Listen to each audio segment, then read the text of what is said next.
안녕하세요. 알찬 방송 그리고 밝은 방송 여러분과 함께하는 최후의 오크의 경제 이야기입니다.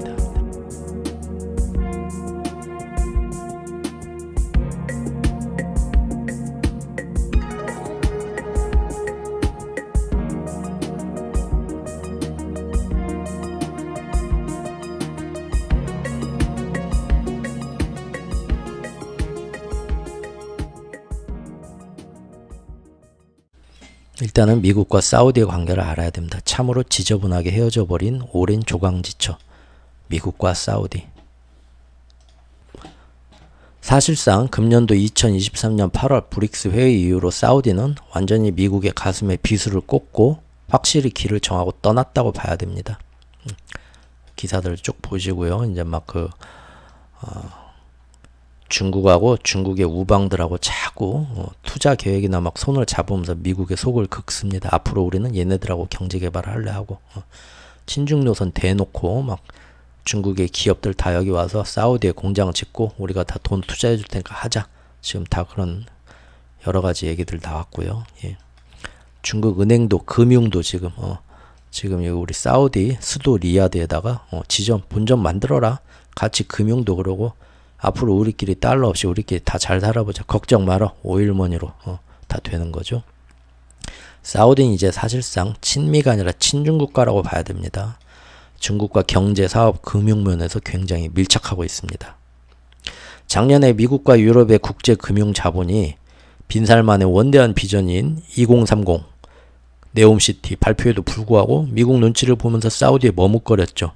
그때 빈살만은 주저없이 그 다음에 바로 어디 갔습니까? 시진핑을 자기 나라에 국빈 초대했죠? 자존심이 셉니다.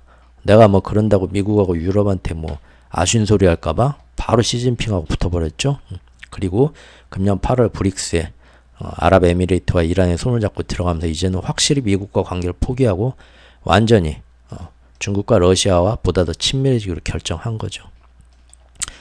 사우디가 73년도 이후로 지금까지 50년, 60년 가까이 페트로달러 체제를 맺어가지고 미국을 받쳐줬죠. 그 대가로 사우디가 받은 건 뭐냐면 종교 가치가 큰 중동 지역에서 어디 사람이 통치를 해 신의 말씀으로 통치를 해야지 하는 게 시아파죠. 이란입니다. 예. 물론 이란 안에서도 이제 시아파도 얼마나 강경하냐 어떠냐 차이가 있는데 뭐 극렬 우파가 이제 잡냐 뭐 조금 온건파가 정권을 잡냐의 차이는 있지만요. 하지만 사우디 왕족이 대대로 신의 말씀을 들으면서 사람이 통치를 한다 하는 게 순위파인데 종교를 해석하는 경전을 해석하는 우리가 족보 따지듯이 니네 시조가 누구냐 중조가 누구시냐 뭐 하는 것처럼 아이 우리가 이 본가지 니네는야 저기 첩이 낳은 자식들이 그런 식으로 얘기하는 것처럼 서로 인정을 안 해주는 거죠. 시아파 순위파로서 항상 대립을 했었는데 그런 다른 인접 국가들에게 사우디가 침략받지 않을 수 있는 막강한 군사적 보호를 미국이 대신 해줬습니다. 그동안. 또 그 아까 제가 지도 봤죠? 이 안에서 지들끼리 유목민들끼리 종교나 뭐 그런 것 때문에 티격태격하면서 어디로 제대로 어떤 석유 수출을 하려고 해도 다른 나라가 티격태격하면서 니들은 안 돼요 하고 또 분쟁이 붙어서 잘 안 될 수도 있는데 그거를 미국이 여기다 상시 항공모함을 척 갖다 놓고 사우디에서 나오는 유조선은 딱 호위해주면서 어디 건들 수 있으면 건드려봐라 하면서 다 보호해주고 사우디 하자는 대로 다 해주는 거죠. 그래서 둘이 그렇게 조강지처가 된 거죠. 오랫동안. 그런데 이제 군사력 증강과 핵 기술 등 군사기술 전수를 미국 대신에 중국하고 러시아가 야 그거 우리도 해줄 수 있는데 꼭 뭐 미국이 필요해? 그렇게 나온 겁니다. 더구나 향후에 첨단 기술 개발 거기에 있어서도 이제 유럽과 미국한테 아쉬운 소리 할 거 없이 중국하고 손잡으려고 하고 있습니다. 또 중국도 뭐 양자 컴퓨터부터 뭐 전기차부터 보통이 아니니까요. 또한 중국을 비롯한 브릭스 회원국들 사이에서 이제 금년 8월부터 야 달러 빼고 점점 우리끼리 하자고 원유 수출도 뭐 달러 가격에 맨날 첨벙첨벙 겁먹을 필요 있어? 우리끼리 이 통화로 하면 되지. 그렇죠? 그러면서 오펙 플러스 안에서 사실은 가장 곤란한 파트너이자 라이벌이었던 게 사우디와 러시아였는데 생각이 틀려갖고 그것도 이제는 금년 5월부터 우리끼리 싸워봤자 미국만 좋고 우리 항상 같이 대의를 위해서 뭐가 제일 좋은 유가 산정, 증산도 어떻게 할지, 감산도 어떻게 할지 같이 뭉쳐야 산다니까요 하면서 화해하면서, 그 전까지는 4월까지는 대판 싸웠었는데요. 5월부터 그렇게 하더니 드디어 8월 달에 손잡고 브릭스 안으로 들어가면서 그 안에서 또 러시아하고 사우디가 또 만납니다. 이걸 보고 지금 사실상 사우디는 이제 미국의 원조가 아쉬울 것이 없는 시대가 되었죠. 가장 문제는 사우디와 이란과의 해묵은 갈등입니다. 시아파, 순위파. 그런 또 이 모든 움직임의 가장 초반에 중국이 야 이거 얘네들 중동을 끌어안고 우리가 같이 중동하고 꽉 뭉쳐야만 중국이 아무리 미국한테 압박을 받아도 살아날 텐데, 저 안에서 보니까 이란하고 사우디 강상 문제는 어떻게든 얘네를 화해를 시켜야겠다고 중국이 상반기에 엄청 노력을 하죠. 그래서 4월쯤인가 중국의 어떤 주도로 사우디와 이란이 평화적인 어떤 그 움직임을 그때부터 보이기 시작하죠. 협정을 맺고. 굉장히 놀라운 일이었죠. 전 세계 언론이 미국을 막 조롱했죠. 야, 미국이 몇십 년 동안 못한 일을 중국이 금방 해내네요 하고 조롱을 했었죠. 사실 미국은 못 해낸 게 아니라 겉으로는 중동 평화를 위해서 열심히 사우디, 이란 맨날 사우디하고 이란 화해라 하는 것 같았지만 사실은 일부러 겉으로는 그러고 속으로는 이간질을 하면서 거기에 긴장 상태를 유지를 했던 것도 어느 정도 있죠. 예. 자, 이제 사우디와 아랍에미레이트는 확실히 브릭스에 붙었습니다. 이란도 그 안에 들어갔고요. 그리고 브릭스 안에서 자국 통화들로 특히 위안화로 더 많은 원유 결제가 앞으로 이루어지겠죠. 그리고 빈살만이라는 이 젊은 황태자가 보통의 야심가가 아니죠. 예전 사우디 지도자들처럼 미국에 의존해갖고 제국을 안정시키고자 하는 그런 수동적 인물이 아닙니다. 스스로 선두에 서서 미국이나 다른 나라들이 자기한테 잘 보이려고 찾아오게 만들고 싶은 그런 야심을 가진 사람입니다. 그래서 사우디는 최대 약점이었던 위에 두 가지 문제, 바로 국방력 그리고 달러에 영향을 받지 않는 자기들만의 어떤 금융 결제 시스템, 이런 것들이 해결된다면 얼마든지 자신들의 오일머니를 이용해서 세계에서 사우디의 지위를 능동적으로 확장시킬 수 있다 자신하는 정치가입니다. 이미 세계에 많은, 니네 뭐 요즘 경제가 힘들어 돈 필요해? 우리가 빌려줄게. 얼마면 돼?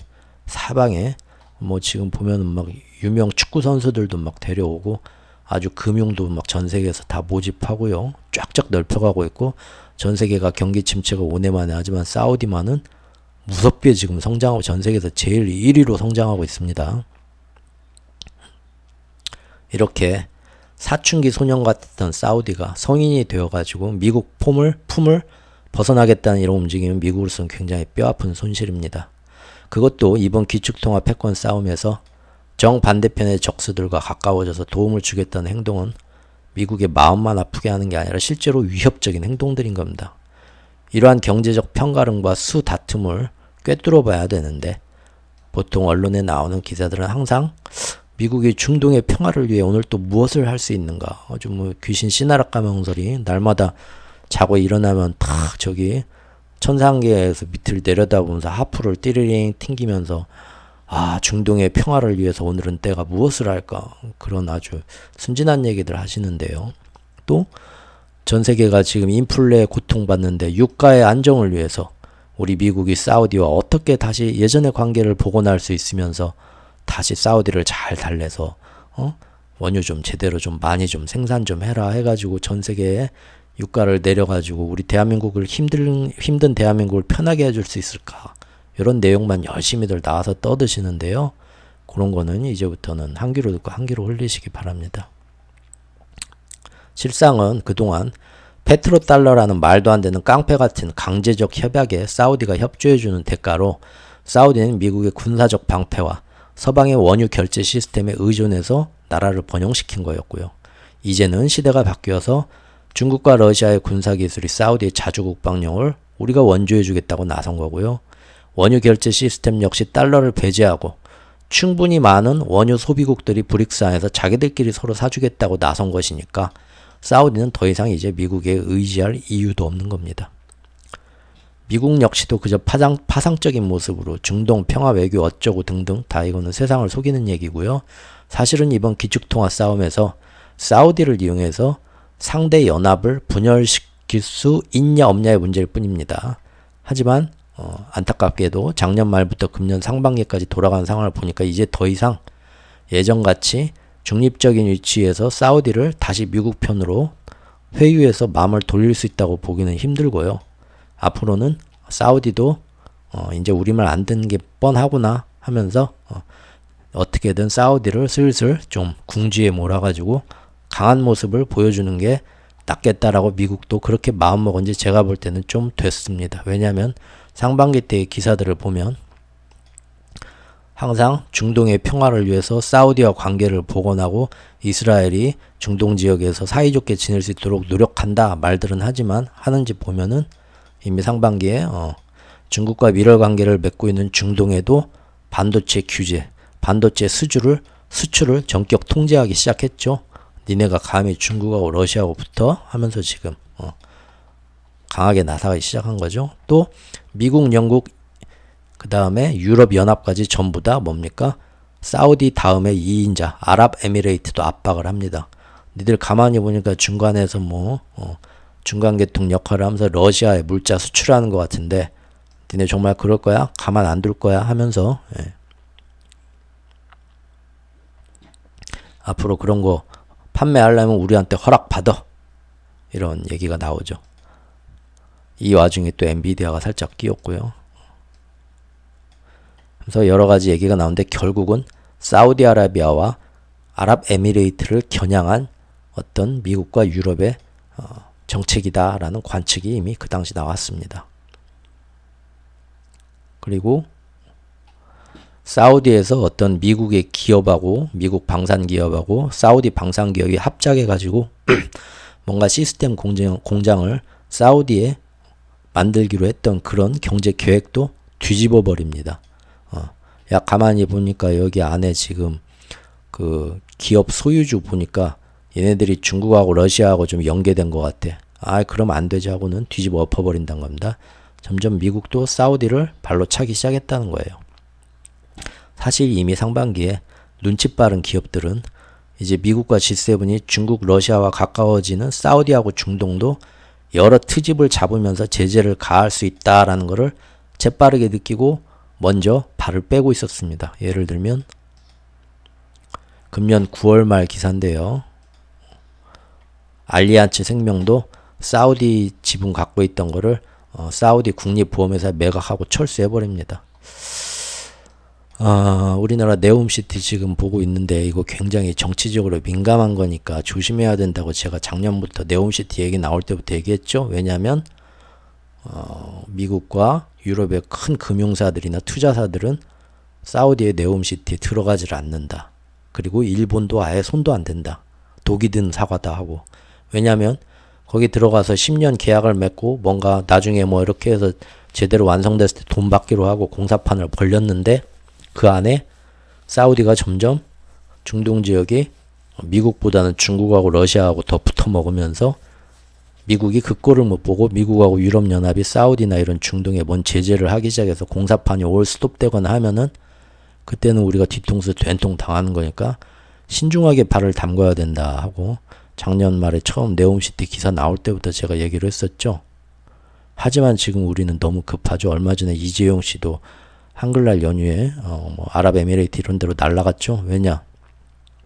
전방이 수세에 몰렸잖아요. 반도체부터 해서. 뭔가 먹고 살 길을 찾아야 되는데 그나마 지금 숨통이 보이는 데가 사우디니까 결국 우리 중국 그렇게 싫다고 하면서도 중국 하는 대로 하나부터 열까지 다 따라가죠. 근데 지금 정치판이 이쪽이 굉장히 민감한 지역이라고 제가 얘기했었습니다. 결국은 지금 이렇게 지금 터졌는데 이 일이 어디까지 확장되는지 조기에 마무리가 되는지를 잘 봐야 될 것 같습니다. 사우디 왕세자는 또 미국이 그런 식으로 나와? 보통 인물이 아니죠? 좋아 그럼 우리 내가 거기 눈 하나 깜짝할 것 같냐 하면서 지금 원전 무기, 원전 개발 그런 거 미국 없어도 중국이 해준단다. 러시아가 해준단다. 손 잡는 겁니다. 우리 사우디에 원전 많이 만들고 우라늄 농축 기술도 알려줘. 핵무기 개발 순항미사일 그런 건 러시아 중국 다 있잖아.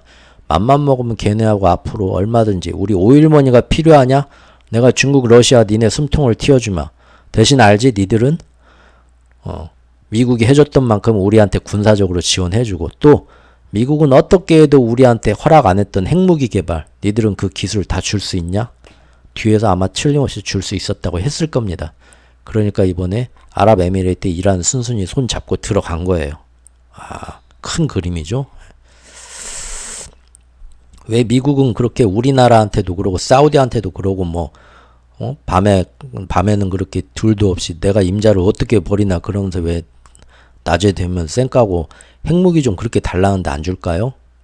여러 가지 핑계를 대지만 스스로 핵무기를 가질 정도로 강해져 버리면 자기들이 미국한테 의지를 안 하죠. 자기 말 안 듣죠. 그래서 안 주는 거죠. 그래서 사실은 핵무기를 가지려고 하면 니네가 얼마나 지금 위험한 짓을 하는지 아냐 하면서 국제사회에서 미국을 중심으로 해서 자기들은 가지고 있지만 나머지 후발주자들은 못 가지게 만들고 있죠. 지구를 위해서도 핵은 다 없어져야죠. 하지만 현실적인 얘기로 돌아가서 어떻게든 우리가 여기서 살아남기 위해서 믿을 건 우리 자신밖에 없다 해서 핵무기를 가진다고 해보죠. 그러면 우리나라 같은 경우 할 수 있는 거는 기술은 이미 다 있기 때문에 철저히 국가 보안 비밀에 붙이면서 밑에서 과학자들 다 모아서 몰래 만들어버리는 겁니다. 예전같이 막 그 넓은 사막이나 바다에서 뻥뻥 터뜨리면서 실험할 그런 이유도 없습니다. 지금은 그때처럼 그렇게 안 해도 돼요. 시뮬레이션 돌리고 이게 과학적으로 터뜨리면 이런 효과가 나겠구나 하고 그런 식으로 몇 번만 좀 돌리고 그리고 은근히 국제사회에 뉴스만 살짝 흘리면 돼요. 사실은 우리끼리 몰래 만들어 실험 다 끝내갖고 갖고 있어.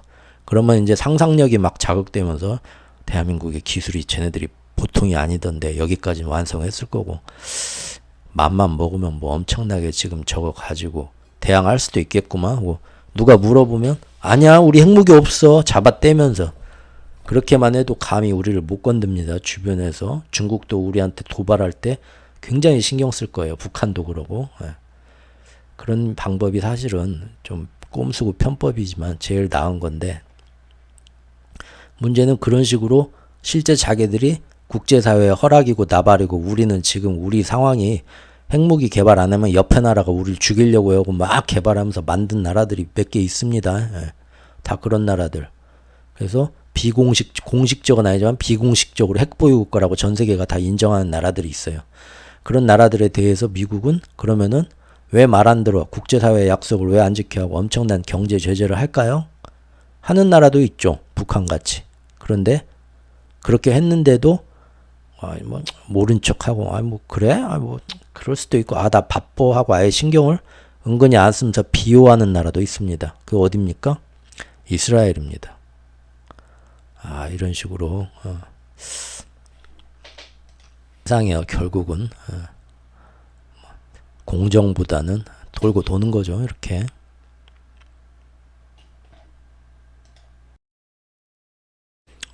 그리고 이제 8월 브릭스 회의가 되면서 우리가 앞으로 이렇게 사우디가 이란하고 아랍에미레이트와 손잡고 브릭스 안으로 들어갔다 하니까 지금 그 이후에 있었던 지금 9월 달에 있었던가요? 8월 달에 9월 달에 있었던가요? 지금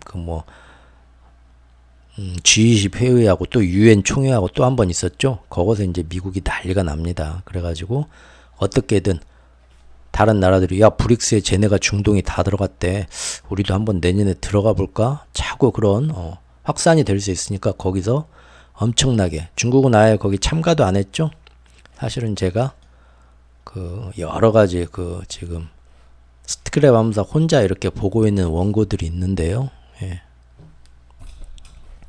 여기 보면 사실은 이미 떠난 배를 잡으려는 노력, 적과의 동침해서 그 G20 회의와 UN 총회에서 이번 브릭스 회의에 들어갔던 사우디, 이란, 그다음에 인도, 브라질에 대해서 또 그 마음을 돌리려고 어마어마한 거기서 중국하고 러시아 규탄하면서 니들 왜 거기 가서 이렇게 러시아하고 중국하고 협조를 하려고 그래. 우리가 더 좋은 거 많이 해준다니까 하면서 1대1로 때문에 그래? 비슷한 거 우리도 해줄게. 아프리카에 가가지고는 니네 개발해준다고 했어? 우리도 그거 해줄 수 있으니까 자꾸 이렇게 또 선거전에서 서로 금품 살포하듯이 또 난리를 칩니다. 그리고 사우디한테도 가가지고 사우디 니네가 진짜 원하는 게 뭔데 하고 이렇게 자꾸 또 착한 척하고 친한 척하고 약한 모습을 이번에 보여줬습니다. 히토류 아프리카에서 니네 히토류 개발하고 싶다면서 사우디야. 우리도 마침 거기서 뭐 하려고 하는데 우리 같이 손잡고 해볼까? 그런 얘기도 이번에 나왔고요. 그래서 그러면서 니네 가만히 보니까 자꾸 중국 러시아하고 걔네가 핵무기 개발이랑 군사적으로 보호해주는 거 그것 때문에 그래? 야, 우리 미국 군사기술 제일 멋있잖아. 일단 메이커가 짭퉁 미사일 창피하잖아. 예? 메이드 인 아메리카 좀 딱 있어야 뽀대가 나지 말이야, 왕실이. 니네 그러면은 다시 미국이 사우디 보호해주고 군사적으로 서로 간에 군사적 협력을 계속 한다는 그런 상호 방위 조약 우리 한번 같이 또 맺어볼까? 이렇게 또 이번에 또 회유를 했습니다. 상호 방위 조약은 지금 우리가 일본하고 한국하고 맺고 있는 니네가 좀 뭔 일 생겨? 우리가 그냥 같이 달려가서 누가 우리 사우디 때렸어 해주는 건데 니네 다시 그런 거 우리 또 맺어볼까? 이런 식으로 살짝 꼬드깁니다. 그런데 여러분이 생각이 어떻습니까? 저랑 같이 쭉 영상을 보신 분들은 아시겠지만 이렇게 한다고 얘네들이 마음이 돌아설까요? 여러분이 사우디나 인도의 입장이라면 아니죠. 어떻게든 앞으로 미국의 달러 강세와 세계적인 경기 침체에서 금리가 오르는 상황에서 살아나려면 보험으로 브릭스 쪽하고도 손을 깊이 넣어두고 그러면서 동시에 양다리를 걸치면서 이렇게 브릭스에 가가지고 한다 하고 딱 오면은 그 다음 달에 가가지고 미국이 안 주던 선물을 엄청나게 주면서 뭐가 더 필요한데 왜 그러냐 하면서 이렇게 잘해주는데 양쪽에서 계속 어떤 게 우리한테 제일 실리가 되는가 보면서 양다리 걸치면서 계속 가면서 결국은 자기들이 택하는 길은 미국 편을 확 들어주는 것도 아니고 가장 그때 봐서 자기들한테 이익되는 쪽으로 가겠죠? 그거를 미국은 모를까요? 미국도 알죠. 이 새끼들은 내가 잘해준다고 따라올 놈들이 아니구나. 받을 것만 받아먹고 날 이용해 먹으려고 하는구나. 바보가 아닌 이상 미국도 안다는 겁니다. 그리고 이런 식으로 시간이 가면은 결국은 브릭스 안에서 원유 결제가 활발히 내년부터 이루어지면서 달러는 점점 힘을 잃겠죠. 그러니까 겉으로는 당장은 브라질, 사우디, 인도 만나갖고 저번 달까지 야 필요한 게 뭔데 우리가 더 잘해줄게 말은 하지만 속으로는 결국은 뭔가 좀 일을 벌려야겠구만 아마 마음을 먹고 있었겠죠. 그리고 이번에 터진 겁니다. 자 다시 한번요. 미국과 기축통화 세력이 가장 뼈아프게 느끼는 것은 이란과 사우디가 손을 잡았다는 겁니다. 중동에서 서로가 단합하면서 오일머니를 이용해서 달러를 배제한 채 온전히 중국과 러시아를 살려주기 시작한다면 달러 체제는 생각보다 중국과 러시아를 압박하지 못하고 시간이 지나면서 점점 경제도 살아날 것이고 결국 기축통화 드래곤볼은 사방으로 흩어지게 됩니다. 그러면 늙은 공룡들, 유럽과 미국이죠. 이들은 거대한 부채에 쓰러져서 제국의 생명은 끝나고는 겁니다. 그러니 어떻게 해서든 중동에서 분탕질을 다시 하고 싶은 것이고 하반기 전쟁의 위험은 그래서 극도로 높아지게 되었다고 제가 지적했던 겁니다. 미국으로서는 어떻게 해서든 다시 이란을 악의 축으로 만들고 사우디가 세상의 여론을 의식해서 그들과 손을 잡지 못하게 만들고 싶을 것입니다. 그리고 드디어 이렇게 8월 브릭스 회의 이후에 그 다음에 열린 UN 총회 이런 데서 사우디, 브라질, 인도를 달래는 척 하면서 이런 마음을 먹고 있었기 때문에 이때 그동안 꼴도 보기 싫어하고 저기 가라고 밀어뒀던 꼴통으로 국제사회의 비난을 받으면서 미국도 거리를 두었던 이스라엘 네타냐후 총리를 드디어 취임 7개월 만에 이 자리에서 만나준 겁니다. 9월 21일 기사입니다. 네타냐후 취임 9개월이네요. 9개월 만에 회동.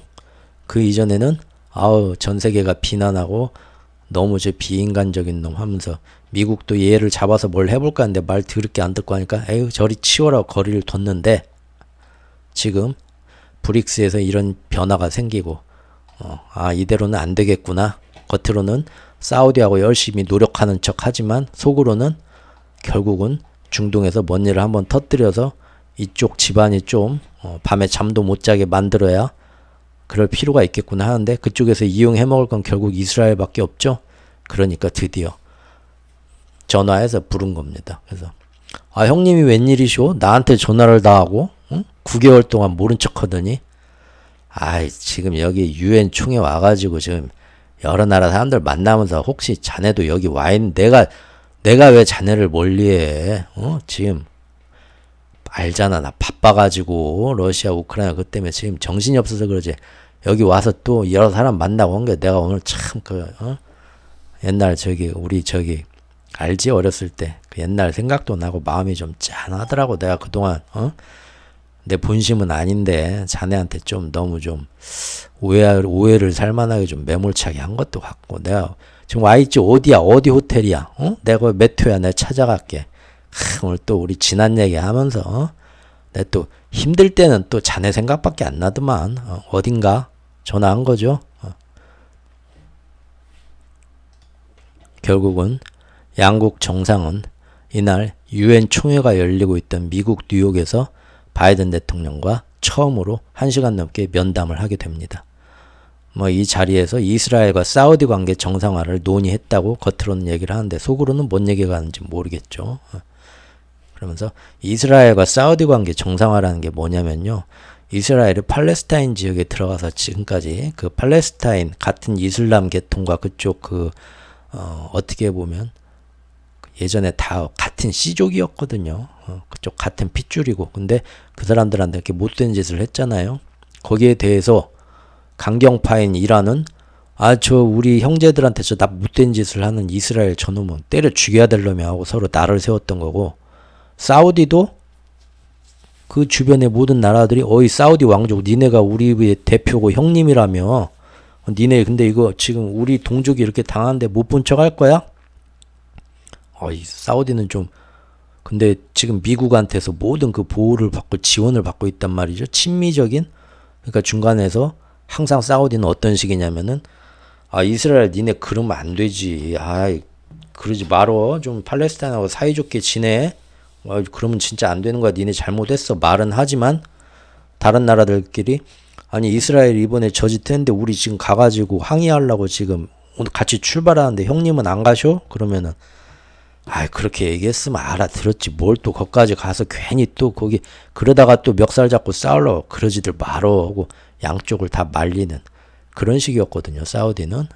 근데 이제 거기서 이스라엘하고 사우디의 관계를 정상화하자 말은 좋은 얘기했지만 실제 그게 필요해서 불렀는지 관계 정상화가 필요했으면 진작 불러야지 왜 9개월 만에 갑자기 딱 이 시점에 불렀을까요? 즉 브릭스에서 사우디가 확실히 쟤네하고 붙어서 페트로달러와 달러 체제를 무너뜨릴 것이다 라는 낌새가 딱 나오니까 그제서야 네타냐후를 다시 불러서 만난 거죠. 여기까지는 아시겠죠. 그리고 그때 만나고 나서 불과 보름 만에 이 일이 터진 겁니다. 네타냐후와 팔레스타인의 갈등이 결국 중동에서 다시 전쟁의 화약고에 불을 지른 거죠. 10월 7일 날 연휴 첫날에 이런 뉴스가 잠깐 나왔어요. 사우디아라비아가 백악관한테 야 우리가 유가가 너무 우리가 감산을 해가고 지금 높아 막 90달러 가고 한다며 그러면 내년 초에는 니네가 원하는 대로 우리가 좀 증산을 해가지고 유가를 좀 낮춰줄 의향도 있어. 그렇게 백악관에 먼저 전화를 거서 의사를 타진했다고 합니다. 근데 지금 제가 쭉 얘기했던 이 사우디하고 미국과의 이런 관계를 알면은 이건 뭡니까? 결국은 그냥 공짜로 그러겠다고 했나요? 그 내용을 살펴보면 뭐냐면은 상호 방위 조약 이런 거 우리가 다시 맺어줄까? 하면서 미국이 다시 또 슬쩍 사우디한테 약한 모습을 보이니까 그러면은 우리하고 다시 군사기술 협력하면서 어떤 핵무기 어떤 지원 그런 거에 대해서 승인을 얻어내려고 한 겁니다. 즉 앞으로 사우디가 중국하고 러시아의 도움을 받든 누구의 도움을 했든 우라늄을 농축하고 핵무기 개발을 그쪽으로 지금 가려고 하는데 그러잖아요. 그 안에서 지금 이스라엘, 이란이 다 핵무기인데 사우디만 없으면은 미국이 안 보호해주고 보호 안 해주고 싹 가게 되면 사우디 말을 누가 들으려고 하겠습니까? 사우디도 중동 지역에서 나름 패권을 가져가려면 바로 옆에 이스라엘, 이란도 핵무기인데 지들도 가져가야 되거든요. 근데 아까 제가 말씀드린 것처럼 어떤 나라가 국제적으로 제대로 어떤 핵무기를 가져간다 하면은 허락 없이 핵무기 개발해서 가지면 국제사회가 제재에 들어가죠. 그것도 미국이 저놈은 꼴 보기 싫은 게 제재해 하고 꽉 제재하면은 어디서 핵무기 개발을 해 하고 완전 경제적으로 큰 제재 압박에 들어가잖아요. 그래서 사우디가 사실은 미래를 보고 제가 볼 땐 거의 이건 100%입니다. 찌른 거예요. 지금 바이든 니네 앞으로 내년에 선거하려면 유가도 많이 낮춰야 되고 가만히 보니까 중동의 평화를 다시 바이든이 가져왔다 해야 역시 좀 역량이 있는 정치인이 나오고 선거에서도 니들이 유리하다며 그러면 니들이 내년에 선거철에 맞춰가지고 유가도 좀 안정되도록 우리가 좀 생산도 많이 해주고 중동의 평화하고 그런 거 다 이렇게 좀 맞춰줘서 니네가 선거에 유리하게 우리가 짝짝꿍 맞춰줘. 우리 사우디가 그런 의향은 있다. 대신 방위 이런 거에 군사 방위 이런 거에 협력하는 거에 대해서 앞으로 우리가 핵무기를 이렇게 개발하는 게 와도 거기에 대해서 이거는 말이 안 되자고 우리를 제재하지 말고 승인을 해줘라. 지금 그 딜을 걸어보려고 한 겁니다. 이건 100%. 예. 하지만 뭡니까? 사우디 지들이 생각해도 가능성이 희박하죠. 가능성이 희박합니다. 더구나 지금 사우디에 대한 미국 의회들의 입장이 별로 안 좋거든요. 예전에 언론인 잡아갖고 죽이고 한 거 그런 것들 때문에. 그러니까 한번 되든 안 되든 한번 찔러 본 겁니다. 즉 미국과 사우디는 사우디가 이스라엘을 인정해라. 그러면은 사우디는 좋아 우리가 이스라엘 인정해 줄 수 있어. 하지만 미국한테 하는 얘기 뭡니까? 우리하고 방위 협정을 맺어야 돼. 상위 방위 협정 이런 거 하지만 그 안에서 틀림없이 결국은 핵무기입니다. 예.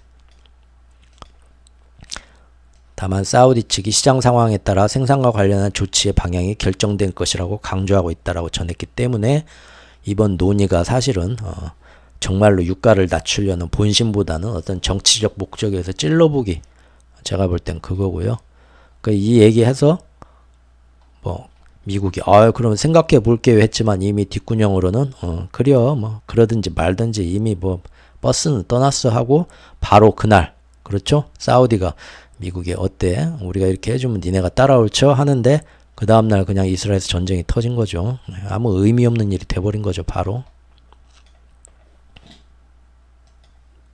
빈살만이 지금까지는 미국을 좀 너무 우습게 보셨는데요. 이 미국 뒤에서 세계 경제를 주무르면서 기득권을 놓치지 않은 패권 세력을 가볍게 보아서는 안 됩니다. 브릭스에 들어가니까 미국이 쩔쩔매고 그 다음부터는 미국 코를 딱 꿰고 내년도 선거가 있으니까 내가 하잔 대로 미국이 따라오겠지 하고 미소를 지으셨겠지만 이 미국 뒤에 있는 이 금융 세력이 보통이 아닙니다. 결국은 뭡니까? 이대로는 사우디 조차한 쪽으로 끌려갈 것 같은데 우리를 빙다리 핫바지로 보나? 이미 그 당시 네타냐후를 만났고 바로 일이 터진 거죠.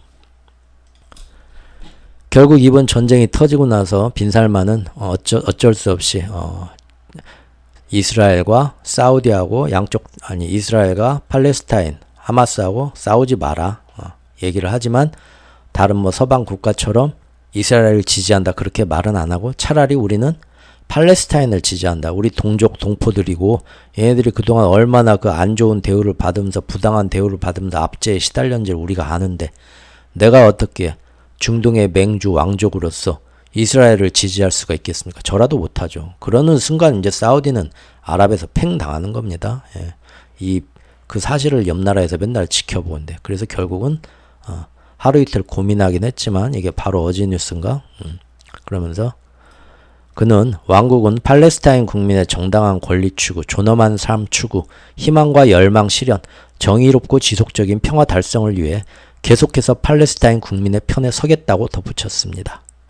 아울러 그는 팔레스타인 측에 대신 국제법 좀 살피고 민간인을 표적으로 삼는 그런 짓은 좀 하지 말아라라고 입장을 전달했습니다. 사우디는 지금까지는 뉴스에서들 여러분들이 들으신 것처럼 사우디와 이스라엘을 화해시키려고 미국이 저렇게 노력하는구나. 그리고 그 대가로 사우디는 방위 협약을 맺는 날 미국과 논의왔다고 하지만 제가 위에서 본 것처럼 결국 그거는 시간 끌기였고요. 하지만 지난 7일 이후 불거진 하마스와 이스라엘의 전쟁으로 이 같은 협상도 지연될 전망이다. 날아간 거죠 페이크죠 이미 뒤에서는 미국과 기축통화 세력은 사우디 말 들어주는 척하면서 이대로 끌려가 봤자 이놈들은 우리 말 들을 놈들 아닌 게 진작에 더 늦기 전에 뭔가 일을 벌려놔야겠다 속으로 땀만 먹고 있었다는 거죠.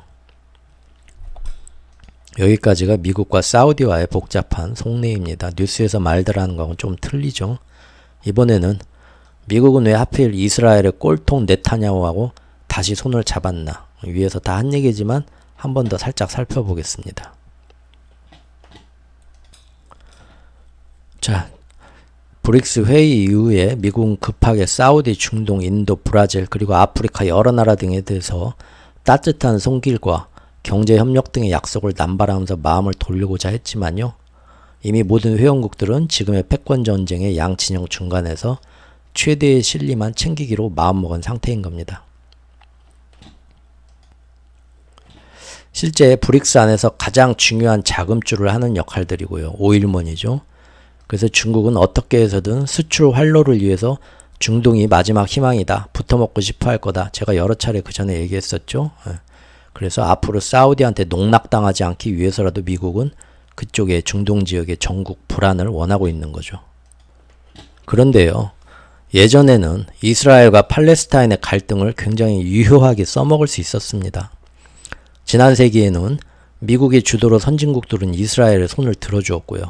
그래서 이스라엘과 극렬하게 대립하는 이란, 시리아, 요르단 이런 나라들, 레바논 이런 나라들은 미국의 달러 자본주의와 패권주의에 도전하는 세력들이죠. 이거를 바로 이스라엘을 탄압하는 악의 축으로 규명해서 경제 제재를 가하고 압박할 수가 있었습니다.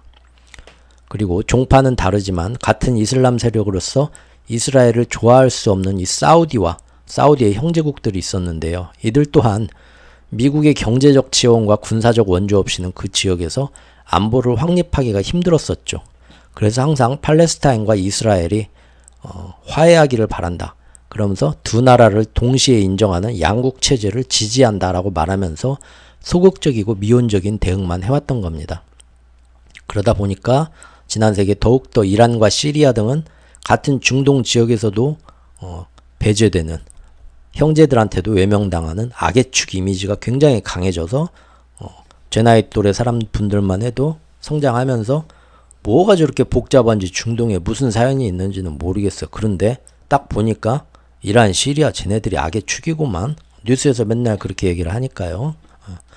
이것은 이미 종파적으로 결이 다른 이란과 사우디를 더욱더 등을 돌리게 만든 거죠. 야, 같은 지역에 다 옛날 다 섞여 살던 씨족이고 다 우리 동포인 줄 알았더니 종교도 비슷하고 이제 보니까 아주 자기들 이권에 맞춰서 이거를 우리하고 전혀 외면하고 더 그래서 사우디하고 이란이 더 사이가 안 좋아진 거죠. 사실 중국과 러시아가 사우디 등 중동 지역과 군사적 경제적으로 친분을 쌓아온 것은 어제 오늘 일은 아닙니다. 꽤 됐어요. 중동 지역 오일머니의 힘은 사실 누구나 탐내는 것이고요. 사우디는 그전부터 항상 미국이 없어도 스스로 자주국방할 수 있는 힘, 정확히는 핵무장을 간절히 원하고 있었는데 미국이 절대 그것만 안 된다고 하면서 목줄을 딱 묶어놓고 있으니까 러시아와 중국은 그 사이에 와서 우리가 그 요구를 들어줄 수도 있다라고 자꾸 바람을 넣었으니까요. 중동 전체가 즉 사우디와 이란이 손을 잡고 평화 분위기가 만약에 앞으로 이렇게 정착이 된다면요. 결국 앞으로 그걸 좋아하는 쪽은 미국이 아니라 그들과 손잡고 강한 경제 드라이브를 추진 중인 러시아와 중국 쪽이 쌍수를 들고 환영할 일입니다. 그렇죠? 뉴스에서 나오는 것처럼 중동의 평화를 미국이 원하는 게 아니고요. 중동이 평화롭게 돼서 브릭스 안에 들어와서 경제협력을 해서 엄청나게 자기들을 살려줄 수 있으면 러시아와 중국이 제일 좋아하는 겁니다. 지금 여기서 전쟁 터진 거예요. 러시아와 중국이 지금 밤잠 못 잡니다. 지금. 이제 중국 주도로 사우디와 이란은 표면적인 화해를 금년에 했고요. 브릭스 안에서 경제협력과 탈달러 움직임을 하려고 합니다. 중동에서 실제적으로 그러다 보니까 이제 갈등이 남은 것은 사우디, 이란이 아니라 표면적으로 이스라엘하고 중동 전체뿐인 겁니다. 이제 아까 말씀드렸죠? 이제 이스라엘만 없으면 얘네끼리 협력 잘하고 중국, 러시아 도와주고 끝이에요. 이스라엘은 역사적으로 처음부터 자기들은 아니라고 주장하겠지만 어쨌든 세계적인 시선에서 보면 이스라엘은 처음부터 이 지역에선 이방인이었고요. 뒤늦게 들어온 애들이고 그간 팔레스타인과 이슬람 세력들과 많은 충돌을 했죠. 지난 70년 동안. 그러면서 그 해묵은 감정의 골은 사실상 지금 치유 불가능합니다. 아까 제가 빨치산 예로 들었죠. 날마다 그런 일이 70년 동안 번복이 된 거예요. 70년이니까 거기서 태어난 아이들이 있겠죠. 태어났을 때부터 자기들은 가자지구에 갇혀 있는 거예요. 수용소에. 그러면서 그 안에서 자기들끼리 모여 사는데 맨날 이스라엘 군경이 뿌락치 잡아낸 다음서 어느 날 갑자기 와가지고 밤에 수색 영장도 필요 없습니다. 그냥 자고 있는데 대문 빵 차고 군합발로 들어오는 거예요. 총 들고. 그래가지고 자기 오빠 끌고 나가는 거예요. 너희 자식 뭐 오늘 뭐 삐락 뿌렸지 하면서 아니라고. 그 앞에서 마당으로 끌고 나가서 개패듯이 패는 거예요. 그래서 골병들어 죽고. 또 뭐 자기들이 실수했다 하면서 지나가는 애들 쏴 죽이고. 그리고 여기서 이제 그거 못 참겠다고 하고 젊은 애들이 뭐 저기다 로켓포 쓰면 그 다음날 전투기가 날아와가지고 멀쩡한 민간인들이 사는 집이 폭격당해 다 죽고. 그게 70년 동안 이어지고 어렸을 때부터 그런데 태어난 애가 있다고 해보죠. 여러분들 마음이 어떻게 될 것 같아요? 서로 화해하자고 할 것 같은가요? 이스라엘하고? 또한 사우디 역시 그동안은 미국 편에서 이스라엘의 행동들 적당히 눈 감아주고 중립적이고 미온적인 비난만 해왔었는데 그건 미국이 이란의 공격을 막아주는 방어막 역할을 해줬기 때문이죠. 그런데 이제 사우디가 이란과 손을 잡는다면 더 이상 미국의 엄호도 필요하지 않고 상대적으로 이스라엘의 중동 내 입지도 작아지게 된 거죠. 중동 화약고의 마지막 불씨는 이제는 이스라엘 하나만 남은 겁니다. 그렇다면 중동의 완전한 평화를 위해서 사우디는 중동의 대장으로서 이스라엘과 어떤 식으로든 이제는 평화협정을 딱 맺은 거예요. 정치적 불안성을 확실하게 잠재우 이스라엘하고 서로 뭐 상호 불가침주야. 우리 중동 전체하고 이거 딱 지키고 이제는 서로 티격태격 하지 말자. 네가 원하는 게 뭐냐? 우리도 어느 정도는 양보해 줄게. 그렇게 하고 싶은 거예요. 그러면은 당분간 사우디의 모든 중국, 러시아 산업체들 다 들어오고 전 세계 경제 그런 금융 도시들 다 들어오고 네옴시티 제대로 만들고 사우디 세계의 일이 되고 달러에서 벗어나가지고 미국의 어떤 간섭에서도 벗어나고 그러고 싶었겠죠. 그렇죠. 미국 역시 표면적으로는 그렇게 서로 평화롭게 잘 된다는데 우리가 지구의 정의와 자유, 평화를 수호하는 세계 경찰인데 당연히 그렇게 돼야지 하고 중동 평화에 앞장 쓰는 것처럼 얘기를 합니다. 그래서 언론에서는 맨날 미국이 사우디와 이스라엘이 평화 협정을 한다? 미국이 아주 주도적으로 공을 들인다. 그런 얘기로 보도가 됩니다. 특히 요즘 중동에서 영향력을 넓히는 중국과 러시아, 중국이 사우디랑 이란을 화해시켰대. 수근수근하죠.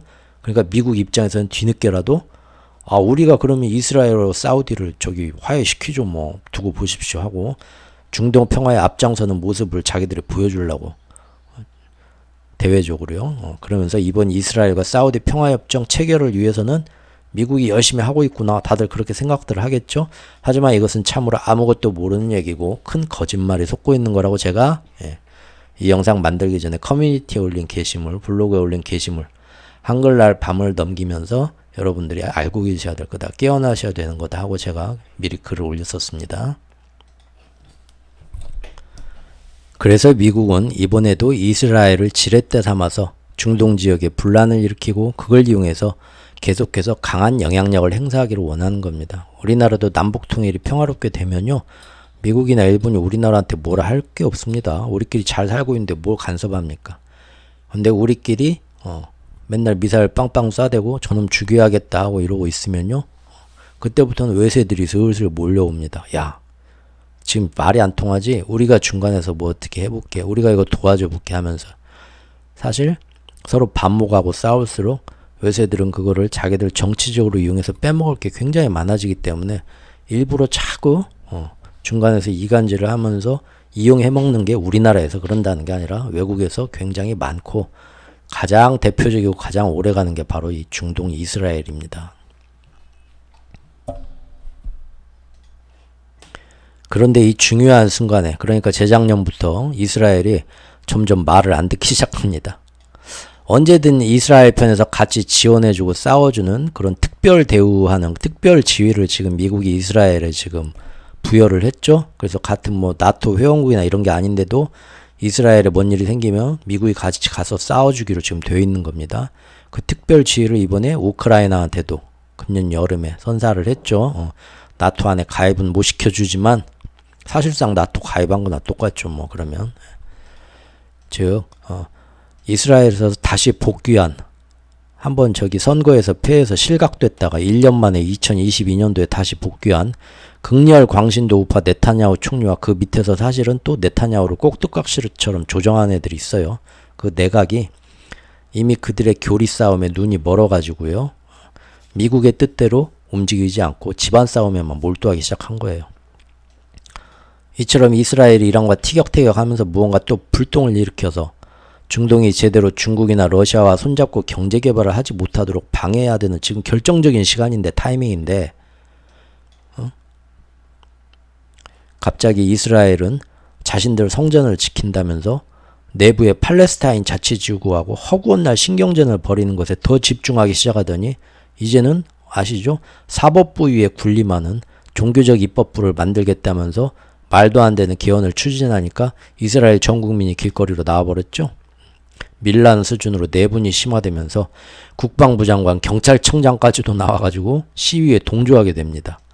이스라엘이 이렇게 국제적으로 중요한 순간에 빨리 미국에 충실한 말이 되어줘야 되는데 지질이 말을 안 들으니까 미국도 에라이 하고는 이스라엘에서 새로운 총리로 다시 네타냐후가 복귀했는데도 이례적으로 예전에는 이스라엘 새로운 총리 오면 바로 그냥 백악관으로 초청해가지고 이거 마치 그 우리나라도 그러고 전 세계가 다 그러죠. 옛날 우리나라에 왕이 즉위하면은 중국으로 사신을 보내가지고 우리를 왕으로 인정한다고 중국 황제가 인정을 해주는 그걸 받아야 되잖아요. 제가 승인을. 굴욕적이지만 그러죠? 사실 이것도 똑같은 짓 아닙니까? 전 세계에서 새로운 지도자가 나오면 미국 가가지고 미국 백악관으로 올래? 캠프 데이비드로 올래? 와가지고 거기서 딱 햄버거 먹고 차 한잔 마시면서 어깨동무 한번 해주면 야 우리 인정받았다. 사실은 다 지금 속국이죠 우리가. 근데 이번 네타냐후는 이런 일 때문에 미국이 빈정이 상해가지고 9개월 동안 만나주지도 않았던 겁니다. 그리고 이 와중에 미국은 계속해서 이란과 다시 협상하면서 세계의 유가 안정을 가져오고 이란의 핵 위협에 대한 해결 노력도 하라고 국제적 압박을 계속 받게 됩니다. 사실은 이스라엘이 이란하고 티격태격 해줘야 되는데 자꾸 똥볼만 차고 혼자 집안 싸움만 하니까 어쩔 수 없이 미국은 적당히 작년부터 이란하고 중재하는 척 노력을 하면서 1년 넘게 시간만 끌게 되죠. 지금 사우디에게 이어서 이란 얘기하려고 지금 하는 겁니다. 작년부터 뭐 이란하고 핵협상 다시 복원시키면서 이란에서 원유가 증산될 거다. 다시 그래서 유가는 안정될 거다. 작년부터 얘기 나왔었죠. 설레발들 치고 제가 그때마다 이거 다 쇼맨십이다 얘기했었죠. 사우디 빈살만 다시 만나러 간다. 그래가지고 원유 가격 안정시키려고 한다. 그때도 미국은 진짜 그럴 마음이 없다. 이거 다 쇼맨십이다. 결국은 이란이고 사우디고 그때마다 뭐 한다 하지만 가가지고 서로 속 긁는 얘기만 티격태격 하면서 오히려 더 해준다 하면서 금년 지금까지 별다른 거 없었죠. 이란은 어떻게 됐냐면 이란도 사실 원하는 거는 진짜 핵전쟁 아니죠. 걔네들이. 무엇보다도 팬데믹하고 인플레하고 식량난으로 아주 힘든 요즘에 그동안 이란을 그렇게 경제 제재를 했는데 이거를 선진국들이 다시 살짝 좀 풀어줬으면 하는 거죠. 그래서 일부러 땡깡 놓은 거죠. 그래서 이란도 작년부터 니들이 원한다면 우리가 핵무기 개발 안 하고 핵 감산 의향이 있다. 협상 좀 하자. 그렇게 자꾸 나왔습니다. 우호적으로. 결국 그동안 미국은 미루다가 금년 들어서는 어쩔 수 없이 이란이 얌전히 핵무기를 위한 플루토늄 농축을 멈추는 대가로 그러면은 너희들 경제 제재를 조금씩 풀어줘서 원유 수출 제한을 점진적으로 풀어주겠다고 실제 풀어주게 됩니다. 드디어. 작년에 이렇게 시간 끌다가 이제는 별다른 뭐 이스라엘이 알아서 이란하고 싸워줬으면 했는데 안 싸워주니까 국제적인 어떤 여론도 있고 눈치도 있으니까 조금씩 풀어준 것도 없죠. 근데 다행히 이미 금년에는 사우디와 러시아가 자의적 타의적으로 자기들끼리 감산을 하고 있었고 또 여름부터는 다시 흑해 전쟁에서 러시아 원유 수출까지 압박하게 되었으니까 비록 이란이 금년 상반기 내내 원유를 제재가 조금씩 풀리면서 증산을 꾸준히 했어도 전체 세계에 유통되는 원유 수출량으로 볼 때는 크게 효과를 발휘하지 못했던 거죠. 하지만 그렇다고 해서 계속해서 이란이 원유 수출을 자기들 마음대로 늘려가면서 힘을 키우는 것은 기축통화 패권국으로 보기에 좋은 모습은 아닙니다. 그리고 중동을 컨트롤하면은 이번 기축통화 패권 싸움에서 누가 중동을 컨트롤하든 그 오일머니와 그런 걸로 인해서 큰 우위에 점할 수 있음을 미국뿐만 아니라 중국도 알기에 상반기 내내 중국은 중동 세력 화해의 중재자 역할을 자기들이 자처하였고 가시적인 성과도 내었으며 그렇게 중동의 산유국들한테서 중국은 미국이 빠졌어도 미국을 얼마든지 대신해 줄 수 있는 영향력이 있다고 차차 인정받아가는 수준이었어요. 그리고 8월 브릭스 외에는 정말 세상 사람들이 깜짝 놀랄 정도로 사우디와 이란이 손을 잡고 그 안에 들어갔고요. 결국 중동에서 사우디, 이란이 손을 맞잡고 평화가 정착되면서 중국, 러시아 등과 달러를 배제하고 서로가 경제 협력을 한다는 것 자체가 미국으로서는 자다가도 벌떡 일어나서 이를 박박 갈 정도로 충격적인 그리고 용납할 수 없는 움직임이기 때문에 미국은 중동에서 또 무언가 치고받고 하면서 서로 분열하고 그로 인해서 그들과 경제 협력하여서 살아나려는 중국, 러시아도 같이 공공해졌으면 하지 않을까라고 저는 생각을 했던 거고요. 그래서 이게 8월 27일 날 이제는 경제 전면전이 시작될 위험이 커졌다라고 그때 영상을 만든 거죠. 자, 이제 이 뒷배경 설명을 했으니까 이란과 미국이 어떤 식으로 진행이 됐는지 한번 빠르게 살펴보겠습니다. 오늘 이게 일부의 내용은 여기까지입니다. 자, 2022년도에는 미국은 이처럼 겉으로는 이란의 핵협정 리조인을 유도하면서 중동 지방의 핵전쟁 갈등을 봉합하려 노력한다는 국제적인 모습을 보여주고 있었습니다.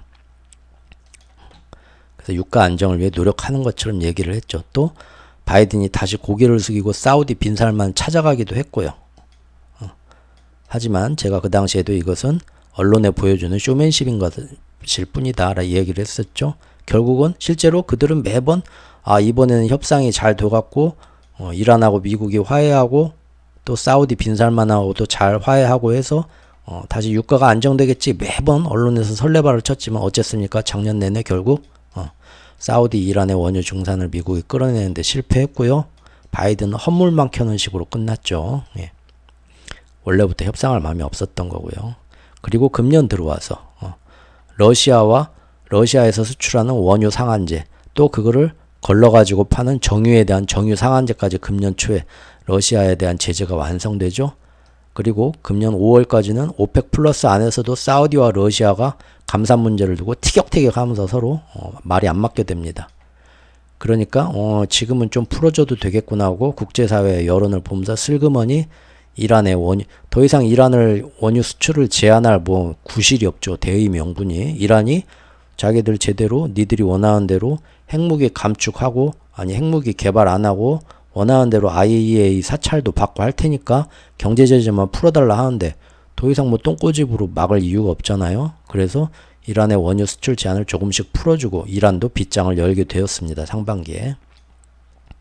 결국 근데 이것은 이스라엘 네타냐후가 협조를 안 해주니까 이란 제재할 구실이 없어서 제가 볼 때는 울며 겨자 먹기로 풀어주는 모습 같았습니다. 그리고 금년 7월이 됩니다. 네타냐후 정권이 이처럼 미국 뜻대로 움직이기는커녕 자국 내에서 집안 싸움에 몰두하면서 이란 대신에 매번 팔레스타인과 더 나를 세우고 다투는데 엄청 집중을 했습니다. 나중에 또 얘기를 하겠지만 금년 4월 달에 이슬람의 3대 성지 중에 하나인 알-악사라는 모스크에 또 난입을 해가지고 팔레스타인인들을 어마어마하게 자극을 했고요. 이게 사실 재작년 21년도인가 21년도에도 그런 일을 했었어요. 똑같이. 이거는 팔레스타인 사람들을 용납할 수가 없는 겁니다. 그래가지고 이것 때문에 너무 화가 나가지고 또 로켓포를 빵빵 발사를 했겠죠. 젊은이들이. 그러니까 또 전투기로 가가지고 무자비한 폭격을 해가지고 이거는 못 참겠다 해가지고 그때 또 거의 전쟁 직전까지 치닫는 수준으로 며칠 동안 어마어마한 서로 전쟁을 벌립니다. 근데 그 당시에 그것도 제가 얘기하는 게 아니라 외신들 뉴스를 보면 네타냐후가 어떤 부정부패 비리가 막 발견이 되고 사람들이 그쪽 정권을 싫어하기 시작했어요. 그래서 선거를 했는데 총선에서 패배를 했습니다. 그러니까 자기들 극렬 어떤 그런 지지 세력을 결집하기 위해서 일부러 팔레스타인을 자극해서 전쟁 형국으로 몰아갔다는 게 제가 아니고 그 당시 서방 언론들이 집중 취재하면서 그게 드러나서 국제사회에서 엄청나게 그 당시 욕을 먹고 결국은 실각합니다. 실각했는데 아시겠지만 작년 2022년도는 러시아 우크라이나 전쟁 나고 미국하고 중국하고 패권 갈등이 심해지면서 전 세계에 극렬 우파 정치인들이 다 지금 살아나는 그런 시즌이었죠. 그래서 이스라엘도 팔레스타인과 계속 티격태격 하다 보니까 다시 네타냐후를 다시 사람들이 찾은 겁니다. 전체가 찾은 건 아니고 그 안에서 이제 그 어떻게 보면 캐스팅 보트 의원석이 몇 석이 돼야 되냐 그런 게 있거든요. 그런 것들 때문에 결국은 기사회생합니다. 네타냐후 그 정당이.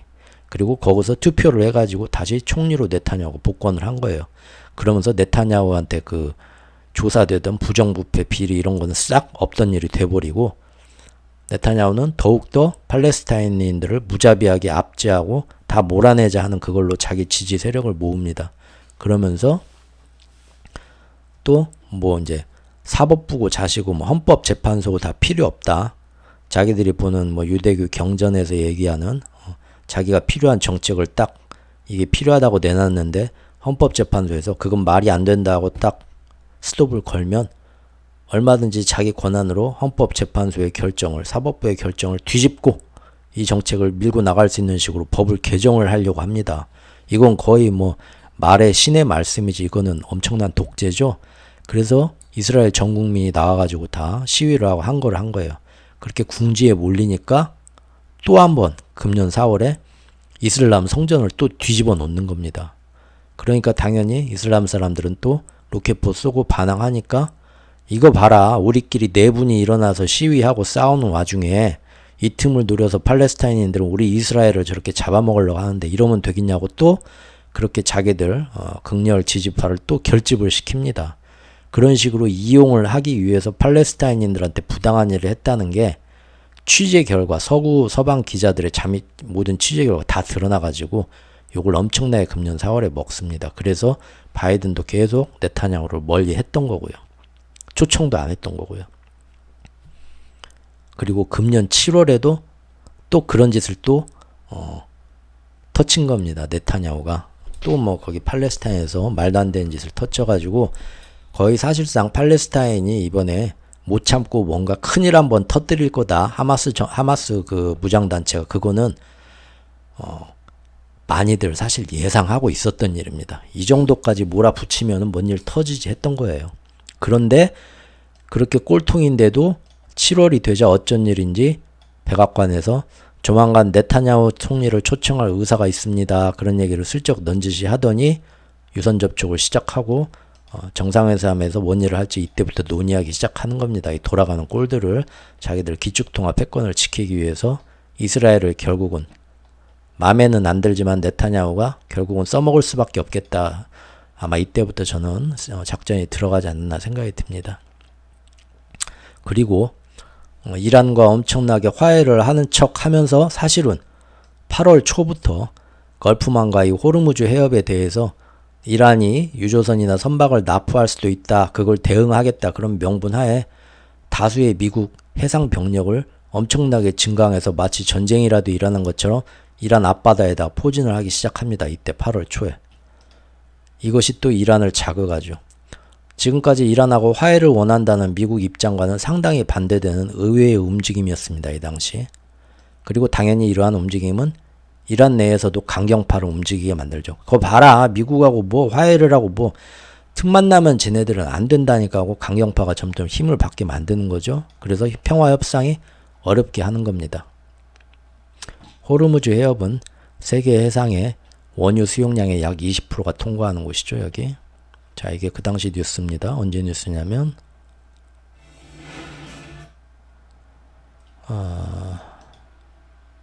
8월 8일의 뉴스입니다. 8월 8일의 뉴스. 미군 병력 3,000명이 중동에 도착했다. 그 이란 호르무즈 해협 쪽에. 이란은 겁이 나가지고 해협에 미사일을 배치하기 시작했다. 최근 미군은 F-35, F-16, A-10 구축함 등등으로 해가지고 다수의 전함을 이 지역에 배치하면서 걸프 지역에 갑자기 군사력을 증강하고 있습니다. 최근 호르무즈 해협에 병력을 추가 배치한 이란은 즉각 반발했습니다. 라고 나오죠. 그리고 동시에 이때쯤에 참으로 뜬금없이 그동안 월권적으로 동결하고 있던 대한민국의 이란 석유 결제 대금 아시죠? 갑자기 풀어주라고 우리한테 지시합니다. 미국이 수년간 억류한 이란의 동결 자금을 극적으로 풀어주느라고 시킨 겁니다.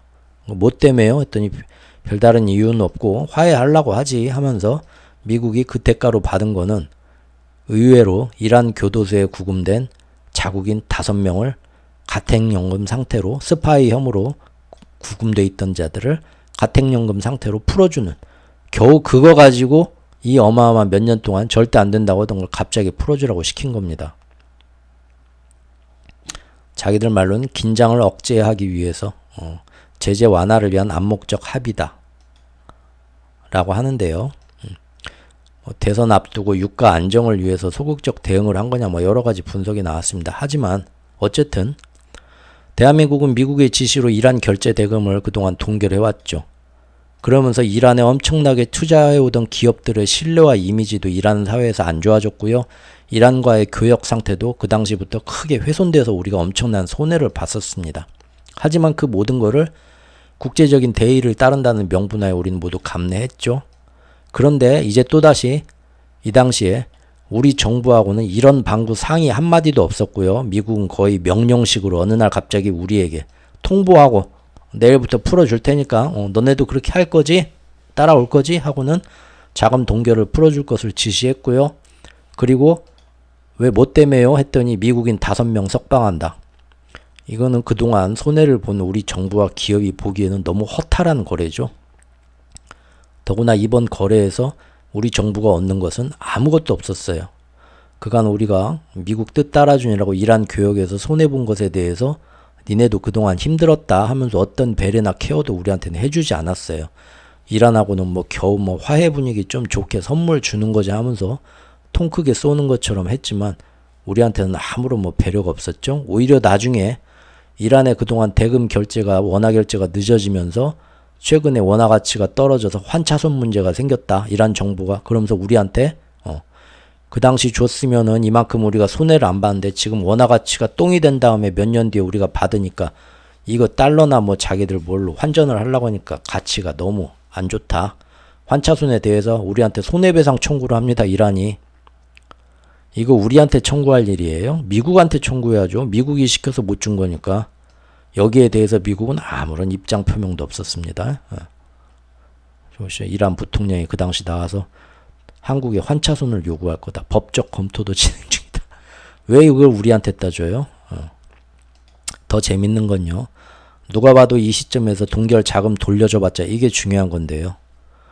최근 이런 식으로 다시 이란 안에서 힘을 얻고 있는 이란 내의 무장 강경파 세력이 그 어마어마한 돈을 군사적 목적으로 전용할 확률이 아주 높은 때였습니다. 그런데도 굳이 미국이 아유 괜찮아 이란이 거기다 안 쓴다고 했어. 쟤네들 믿어 하고 이 결정을 이 8월 달에 강행했다는 겁니다. 즉 지금 뉴스를 쭉 8월 달에 이 변화를 7월 달부터 해서 이 이란에 대한 태도 변화를 보시면 아시겠지만 이란이 우리는 핵무기 개발할 그런 의도가 있다기보다는 경제 제재만 풀어주면 니들이 원하는 대로 할 수 있어. 작년부터 계속 얘기를 하는데 질질 시간을 끌다가 결국은 금년 초에 알았어 그렇게 하고는 니들도 이제 원유 증산해서 좀 판매해 하고는 경제 제재 풀어주는 척 하더니 갑자기 뭡니까 여름부터 브릭스 회의나 뭐 어떤 지금 사우디가 지금 중국에 붙은 꼴을 보고는 안 되겠는데 여기에 이렇게 평화가 오는 게 마음에 들지 않는데 하니까 미국이 8월부터 갑자기 아무런 구실도 없이 여기다가 막 군사적으로 이란을 자극하는 이란하고 화해를 원한다고 겉으로는 얘기하면서 군사적 행동은 전혀 다른 얘기를 하는 겁니다. 그러니까 이란 안에서도 강경파가 다시 힘을 얻기 시작하죠. 투쟁해야 된다 하고 그런데 그 와중에 다시 여기다가 이란에 묶였던 동결 자금 우리나라에 묶어놨던 거를 여기다 주라고 시킵니다. 이때 전 세계가 미국 안에서도 이걸 말립니다. 그 돈은 100% 이란 강경파한테 들어가서 군사무기 확보하는 데 들어가게 돼 있어. 아니면 심지어 핵 개발도 저번에 바로 목전까지 그 당시 뭐 정보국에 얘기하기로는 이미 핵 개발이 됐을 수도 있고 공정의 90%는 완성했다는데 이 돈 주면 그 돈으로 당장 핵무기 개발할 수도 있어. 왜 지금 이 시점에 굳이 주냐? 얻는 게 뭔데? 뭐 5명 가택연금 풀어주는 게 그 뭐 말이 돼? 그러는데도 미국은 아니야. 지금 우리하고 친하게 지내려면 그동안 안 준 것도 줘야지 줬다는 겁니다. 이 민감한 시점에. 모두 다 그 돈으로 군사무장하고 핵무기 더 마지막 완성할 거라고 우려하던 그 시점에. 그러죠? 참으로 타이밍이 적절하죠. 물론 이란 정부는 이때 동결 자금을 받고 고맙다. 우리 핵무기 개발하는 거 속도를 좀 늦춰줄게. 우리 약속할게. 그리고 이 돈은 아주 인도주의적인 목적으로만 다 쓸 거야. 걱정 말어. 라고 얘기를 했습니다. 하지만 전 세계 대부분은 이 말을 믿지 않았습니다. 왜냐하면 작년에 이미 이란 정부의 아주 오랜 수건, 자국의 핵무기 무장이 수십 년에 걸친 경제 제재와 우여곡절 끝에 드디어 거의 눈앞에 완성을 앞두고 있었던 겁니다. 거의 완성 단계에 이르렀을 거라는 게 전문가들의 중론입니다. 이런 상태에서 오랜 경제 제재로 돈이 아쉬운데 일단 목돈이 들어오면 그 돈으로 인도적인 데 쓸까요? 아니면 핵무기를 완성하고 군비를 증강하는 데 쓸까요? 사람들이 의심한 거죠. 그래서 이때 미국 국가안보회의 조정관이 동결 자금을 우리가 돌려주지만 이란은 인도주의적 목적으로만 사용할 수 있다라고 발표했지만 동시에 이란 외교부가 그날 그래 고맙긴 한데 동결 자금 사용법은 전적으로 우리 이란 공화국이 알아서 할 거니까 거기에 대해서는 뭐 따지려고 하지 말고 반박까지 했습니다. 실제로. 즉 동결 자금을 풀어주면서 그것이 인도주의적 목적에 사용될지 다른 목적에 사용될지를 순전히 이란 정부의 말만 믿고 전해주었다는 점이에요. 민감한 시기에. 그동안에는 여러 타국의 경제 제재를 할 때는 절대 그러지 않았죠. 그 관련 자금의 흐름을 면밀히 파악하면서 이것이 엄하게 어디로 들어가는가 감독했었고 따졌었고 실제 어디에 사용됐나 확인했었고 그랬는데 거기에 비교해보면 너무 좀 말이 안 되는 조치였죠. 실제로 미국 의회 안에서 난리가 납니다. 공화당에서는 이란이한테 왜 이런 식으로 갑자기 주냐. 인질극을 더 부추길 거다. 라고 얘기를 했고요. 결국에는 이란의 테러 자금으로 쓰이게 될 거다. 의약품과 식료품 구매만 가능하도록 통제하겠다는 계획은 너무나 순진한 발상이다라고 지적을 했다고 합니다. 물론 이스라엘도 바로 난리를 칩니다. 이때 네타냐후가 나와서 한국에 동결된 이란 자금을 왜 풀어줬습니까? 이제는 이란 후원을 받는 테러 그룹에 그 돈은 들어갈 겁니다. 어디로요? 헤즈볼라, 하마스로 들어가겠죠. 이란의 지원을 받는 게 레바논에 있는 무장단체 헤즈볼라고요. 헤즈볼라가 또 지원을 해주는 게 하마스입니다. 사실은 어떻게 보면 까마귀 날자 또 배 떨어졌죠. 미국이 이란 강경파들을 슬슬 금년 중반부터 자극을 하고 또 갑자기 거기에 목돈도 안겨주면서 그 돈이 뻔히 무장 세력이 무장 준비를 할 수 있도록 도와주는데 많은 좀 기여를 한 것 같죠. 그러면서 네타냐후는 점점 더 자기 안에 극렬 지지층 세력을 결집하고 있습니다. 봐라 우리 주변의 나라들이 특히 이란이 저렇게 핵무기를 점점 더 완성하려고 하고 있다. 여기서 지금 우리끼리 싸우면 되겠냐? 나라를 그런 식으로 가는 거죠. 항상 국내에서 반대하는 세력이 많으면 외세가 있기 때문에 그 외세의 침략에 맞서서 우리끼리 뭉쳐야 된다 하면서 우리도 많이 써먹었죠. 북풍 같은 거. 그런 식으로 가는데 네타냐후가 지금 엄청나게 거세게 국내에서 비난을 받고 있지만 지금 이런 식으로 팔레스타인하고 결국은 일이 터지면서 4월 달에 알악사 모스크를 해가지고 팔레스타인하고 티격태격하면서 또 한 번 지지층 결집 세력을 모았고 7월 달에도 또 팔레스타인을 또 압제하면서 그런 일을 한번 퍼뜨렸고 국제사회 비난을 계속 받습니다. 그 와중에. 근데 결국 이번에 전쟁이 터졌죠. 그러니까 어떻게 됩니까? 사실 이번에 그 전쟁이 터지면서 이스라엘의 예비군들을 다시 총동원하기로 했죠. 근데 그 전까지만 해도 이스라엘의 예비군 그 부대들이 태업을 했습니다. 태업을 하고 있었습니다. 태업. 그래가지고 네타냐후 이 꼴통이 지금 하는 이 극렬, 이 우파, 이 정치 지금 뭐 헌법 바꾸고 하는 것들이 도저히 마음에 안 든다 해가지고 뭐 군사, 뭐 경찰 이런 조직들도 파업을 하고 있었어요. 그런데 하마스가 넘어와가지고 민간인들 처참하게 쏴 죽이고 여자들 다 쏴 죽이고 사람들 납치해가면서 참상이 나왔죠. 그럼 어떡합니까? 그 파업 다 접고 네타냐후가 원하는 대로 전부 부대로 복귀해서 지금 예비군들도 지금 총동원돼 싸우고 있습니다. 그렇죠. 외부에서 전쟁을 이런 식으로 이용하는 정치인들이 있습니다. 우리도 조심해야겠죠. 종합하자면 이란의 핵개발을 도와주게 될 소지가 큰데도 어쩐 일인지 미국은 겨우 자국민 몇 명 석방을 대가로 오랫동안 동결해오던 자금을 너무나 쉽게 풀어줘 버렸습니다. 더구나 작년부터 이란과 극우 정권 이스라엘의 핵무기 개발을 서로 둘러싸고 군사적 긴장이 극도로 치달아가고 있는 이런 위험한 마당에 갑자기, 그리고 이것이 이란 내 강경파와 이스라엘 안의 네타냐후 강경파를 서로 다시금 목소리를 높이고 그 안에서 지지를 받고 사람들을 지배할 수 있도록 지금 서로 전부 강경파들이 다 자리 잡게 지금 계속 분위기를 유도하는 거죠.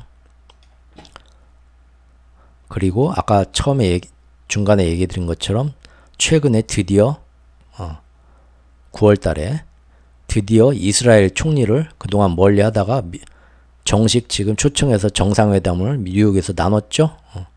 근데 그 안에서 어떤 미락들이 갔는지 모르지만 이 시기도 너무나 적절치 못한 면이 좀 있습니다. 하지만 우리나라에서는 이런 국제 정세의 변하는 모습을 좀 깊게 보는 소식이 그 당시에 없었고 제가 너무 안타까워서, 사실 이 자료가 예전부터 지금 그 회원 영상에서 전 세계 전쟁의 위험을 쭉 보려고 중동 지역 전쟁, 뭐 아시아 대만 쪽의 전쟁에서 강론적으로 쭉 하려고 지금 제가 예전부터 쭉 준비해온 이 자료에서 이번에 이제 이스라엘 전쟁이 터지면서 중동 지역 쪽만 이제 쑥 뽑아가지고 발췌해서 여기다 놓은 거거든요. 그러다 보니까 그 당시 이제 제 소감을 여기다 썼던 게 있거든요. 이게 지금 우리나라가 이 중간에 이런 큰 흐름을 보지 못하는 게 너무 안타까워가지고 좀 푸념을 했던 건데, 이런 이제 블로그에 있으니까 보실 분만 보시고요. 제가 답답해서 그 당시에 가져와 봤습니다. 여기 지금 홍사훈님의 경제쇼 같은 건 우리나라에서 아주 전통 있는 경제의 어떤 사람들이 많이 듣는 경제를 좀 이렇게 심층적으로 보는 그런 라디오 프로그램으로 알고 있는데, 거기서도 이 당시 동결자금 요거 풀어준 거 가지고 이 이스라엘 이제 이런 식으로 이란하고 미국이 화해 모드 되니까 유가가 안정되겠네, 하반기 물가 이런 얘기 하고 있더라고요. 이 너무 지금 좀 착잡해가지고 제가 그 당시에 스크랩 해놨습니다. 너무 이렇게 눈앞의 것만 보고 이런 데서도 이런 거를 이렇게밖에 파악을 못하나 생각에 자꾸 그런 뉴스 나왔어요. 오히려 제가 볼 때는 그 당시에 우리나라 국민들의 행여나 우리가 무슨 미국이 우리 형님이라도 그러지, 이 이란 자금 동결했다가 또 뭐 하면서 우리 기업들도, 이란이 그 당시 우리나라하고 어마어마한 교역 수출국인 거 아시죠? 어마어마한 수출 시장이에요. 이란하고 우리나라하고. 그 당시 막 이란 시장 개발하면서 지금 만약에 아무 일 없어갖고 그 이후로 쭉 트럼프가 그 몽리를 부려가지고 이란을 그런 식으로 다시 제재 안 했으면요, 우리 지금 이란하고 많이 수출하고 도움 받으면서 거기서 싼 원유 하면서 지금 이렇게 힘들지 않을 수도 있습니다.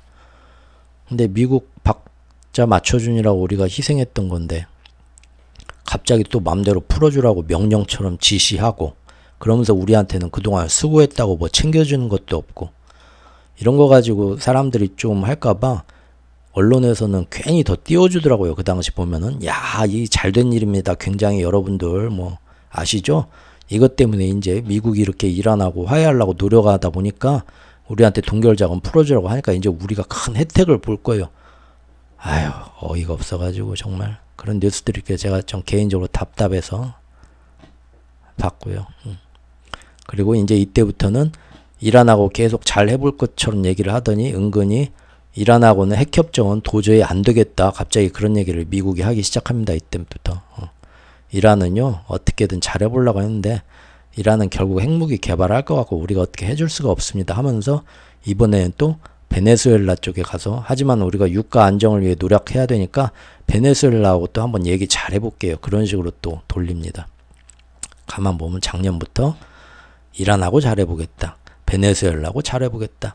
사우디하고 잘해보겠다. 돌아가면서 계속 노력은 하는 모습은 보이지만 맨날 이래서 안 돼 저래서 안 돼 핑계 대면서 전세계 원유 가격 안정될 수 있는 그런 것들을 못하고 있죠. 미국이. 결국은 금년 9월이 됐습니다. 금년 9월에는요. 중요한 게 있는데요. 바로 이번 달 10월에 이란 제재가 만료될 예정이었습니다. 알고 계셨나요? 이번 달에 이란 제재가 경제 제재가 만료될 예정이었어요. 기한이. 그러면은 이제는 뭡니까? 그때 유엔 국제사회에서 내린 결정이기 때문에 유엔 국제사회에서 이제 심사를 합니다. 그래가지고 지금 이란이 그 당시하고 틀리게 뭐 IAEA 사찰도 받기로 하고 뭐 이것도 뭐 한다고 하니까 그러면은 경제 제재 더 할 필요 없겠네 하고 이제 더 이상 또 다른 경제 제재를 안 내리면 되는 겁니다. 그러죠? 예. 그런데 사실은 뭐 이제 트럼프가 그 당시에 일방적으로 협정 먼저 탈퇴하고 이란 제재 부활시킨 거니까 그래서 이란이 우리도 그러면은 지킬 이유가 없지 했던 건데 이제는 뭐 이 제재 끝내기면은 이란도 착실히 그 협정을 지키겠다고 하니까 사실 10월 되면은 이란의 경제 제재는 완전히 지금 풀릴 수가 있었던 거거든요. 그럼 이제 이란에서 제대로 진짜 더 많은 원유 증산이 솔솔솔 더 나오겠죠. 그런데 작년부터 금년까지 미국과 줄다리기를 하면서 아닙니다. 죄송합니다. 그런데 갑자기 이런 기사가 뜹니다.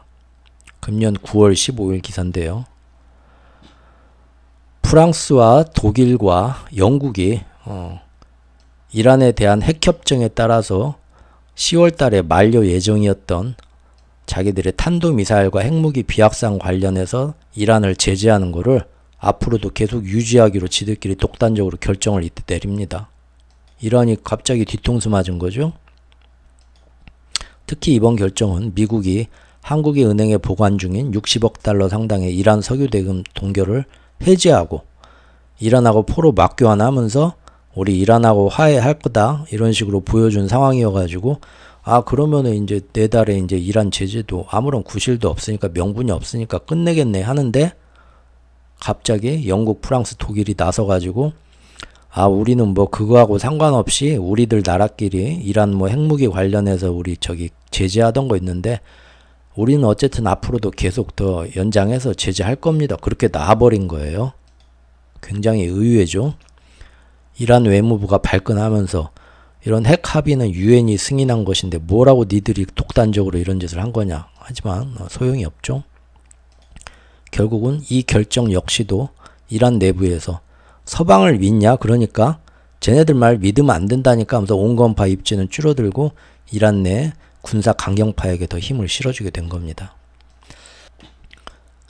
그리고 드디어 이제 10월 또 한 번 이란 강경파들의 속을 긁는 사건이 또 나옵니다. 들은 분들 아시겠지만 미국과 유럽연합이 우크라이나에 보낼 탄약과 무기가 부족하다면서 그동안 해상에서 바다 위에서 압수해놨던 이란 무기를요 우크라이나로 그냥 보내버립니다. 이란 내 강경파들은 어떻게든 그거 다시 잘 돼갖고 찾아와야 하는데 자기들 물건인데 그냥 자기들 물건 압수해가지고 우크라이나 니네 무기 필요하지 보내버리니까 지금 뒤집어지죠. 해상서 이란 무기 압수한 미국 우크라이나로 보냈다. 탄약 110만 발. 이렇게 또 이란하고 뭐 화해를 원하면서 이렇게 계속 자극을 하고 이란 내 강경파를 키웠다는 겁니다. 자금도 사실은 핵무기 개발하고 재무장할 수 있는 자금까지 사실은 대주고요. 그리고 유가 안정을 위해서 이란하고 화해하겠다 하면서 뒷구멍으로는 미국이고 독일이고 프랑스고 영국이고 계속 이란 뒤통수 쳤다는 거고요. 이제 흐름을 어느 정도 아시겠죠. 예. 결국은 그래서 10월 7일에 이번에 일이 터집니다. 물론 아직까지는 이란이 직접적으로 하마스에 관련된 증거는 없다고 합니다. 이란 정부도 공식적으로는 자체적으로 부인하고 있습니다. 그러나 하마스가 연일 이번 일이 터지고 나서 텔레그램 등을 통해서 이슬람의 같은 무장 세력들에게 우리를 도와달라고 지원을 호소하고 있고요. 그에 맞춰서 지금 둘째 날부터는 북쪽의 레바논 국경 근처에서 또 다른 더 대단한 무장 세력인 헤즈볼라가 지금 로켓포 빵빵 쏴대면서 이스라엘과 티격태격하고 있습니다. 그리고 이 헤즈볼라는 지난 역사적으로 이란 강경파의 지원과 이어져 있습니다. 이런 뉴스가 나왔습니다. 월스트리트 저널이라는 언론지에서 지난 8월부터 하마스와 협력해서 이란에서 이스라엘 침공을 고안했다는 자기들이 이런 제보를 받았다. 지난주 월요일에 이란 당국자들이 레바논 수도 일주일 전에 레바논 수도 베이루트에서 이란 당국자들이 모였고 여기서 앞으로 하마스가 이스라엘 공격하는 거 우리가 허락해주겠다고 승인했다고 보도가 나왔습니다. 이 회의에는 이란의 지원을 받는 무장파인 하마스와 또 다른 헤즈볼라, 또 이슬라믹 자하드 등 그 중에 대표들이 모두 참석했던 것으로 전해졌다. 또 다른 어떤 그 외교 전문 매체라는 찌라시, 포린 팔러시라는 이 찌라시에서는 어떤 내용이 또 기사가 나왔냐면 이란이 올해 들어 이들 무장 단체들에게 가자 지구에서 서한 지구로 분쟁을 확대하라고 부추기고 있다라는 보도가 나왔습니다. 알고 계시겠지만 혹시 모르시는 분들도 계실까 봐요. 이게 지금 이 지도가 이게 지금 이스라엘 지도죠. 이스라엘이 들어가서 여기가 자기네 땅이라고 우기는 겁니다. 팔레스타인 사람들은 이 땅이 다 자기네 땅이라고 우기는 거고요. 티격태격 하다가 결국은 이 노란색 보이죠? 여기에 요르단강이 있습니다. 우리가 맨날 요르단강을 건넜네 하는 것처럼 요르단강 부근에 여기 예루살렘이 여기 있고요. 성전이.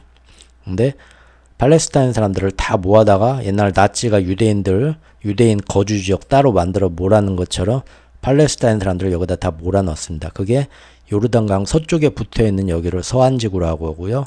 바다와 이집트로 딱 막혀서 감옥같이 막힌, 삼면이 다 막힌 여기를 가자지구라고 합니다. 이 지금 서한지구에는 그나마 팔레스타인 해방기구의 온건파가 지금 여기를 장악을 하고 있지만 가자지구는 당한 게 너무 많아가지고 여기 사람들은 정말 사실은 팔레스타인 사람들도 하마스가 워낙 원리주의고 말도 안 되는 막 지나가다가 여자들 보고 여자가 감히 옷을 그렇게 입고 다녀? 하고 막 끌고 가는 그런 놈들이라서 팔레스타인 사람들도 엄청 싫어합니다. 그럼에도 불구하고 여기는 날마다 사람들이 당한 게 너무 많아갖고 하마스를 지지를 해서 하마스가 여기는 꽉 잡고 있습니다. 이번에 얘네들이 여기서 넘어온 거죠. 그런데 이란이 얘네들을 헤즈볼라와 하마스가 뭔 돈이 있어서 얘네가 하겠습니까? 뒤에서 이란이 돈을 대줘야죠. 그렇죠?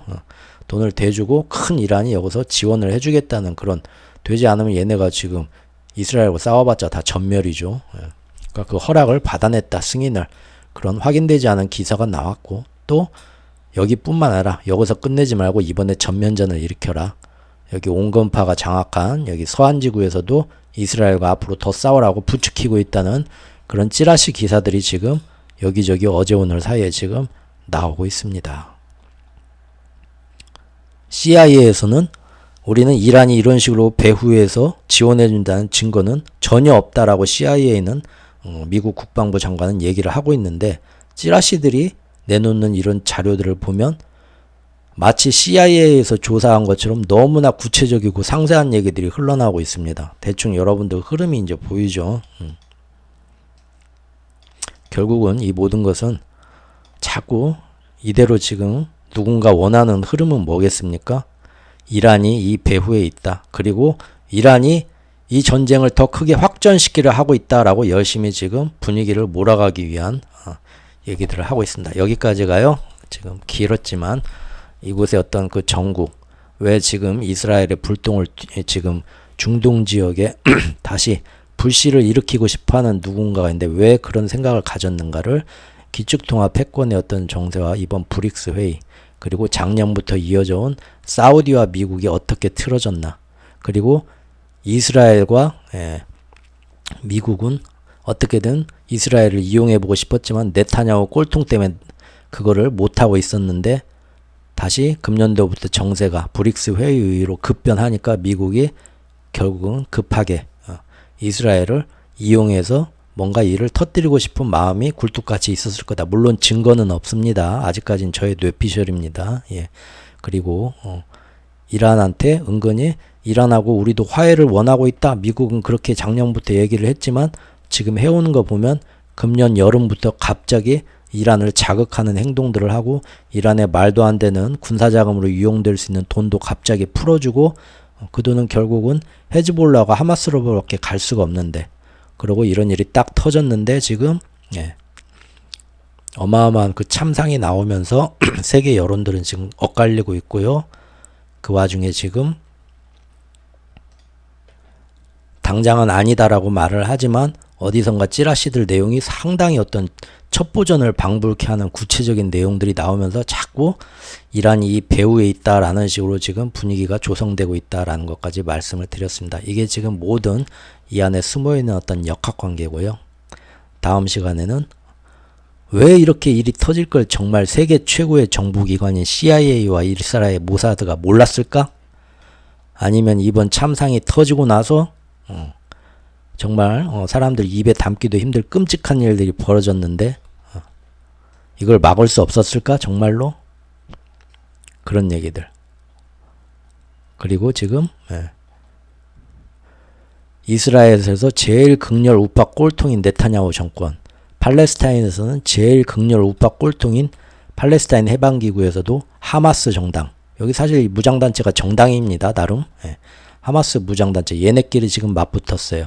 얘네들은 뭐 국제법이고 뭐고 사람들 저기 뭐 여론 같은 거 의식 안 하고 눈에는 눈, 피해는 피해서 어린아이들 죽이면 얘도 어린아이 죽이고 사람들 찢어 죽이면 이쪽도 찢어 죽여서 막 길거리에 막 오토바이에 매달고 달고 뭐 여자들 다 강간하고 막 다 죽이고 막 똑같은 짓 하는 애들입니다. 사실은 얘네들끼리 지금 붙었어요. 그래가지고 다시 언론에서는 예전 우크라이나 전쟁 초기에 사람들을 감성적으로 확 몰아갔던 것처럼 이런 자극적인 뉴스들이 계속 나오면서 그동안 뭐 이스라엘과 팔레스타인의 이런 해묵은 어떤 뒷배경 이런 거보다는 점점 더 하마스의 그런 잔인한 비인륜적인 어떤 그런 참상들, 만행들이 자꾸 부각시키면서 사람들의 여론을 조직적으로 또 움직이려는 그런 모습들이 슬슬 나오고 있는데 그거 한번 또 같이 보고요. 중요한 얘기인데 정말 팔레스타인과 하마스는 왜 이런 짓을 벌였나? 정말 동물 같은 놈들이라서 그랬나? 아니면 그들한테는 사실 요 며칠간의 참상보다 더 지독한 참상이 몇십 년 동안 있어 왔던 것인가? 그것도 한번 살펴보고요. 또 요새 슬슬 고개 드는 이란 배후설 때문에 다시 속이 타는 중국과 러시아.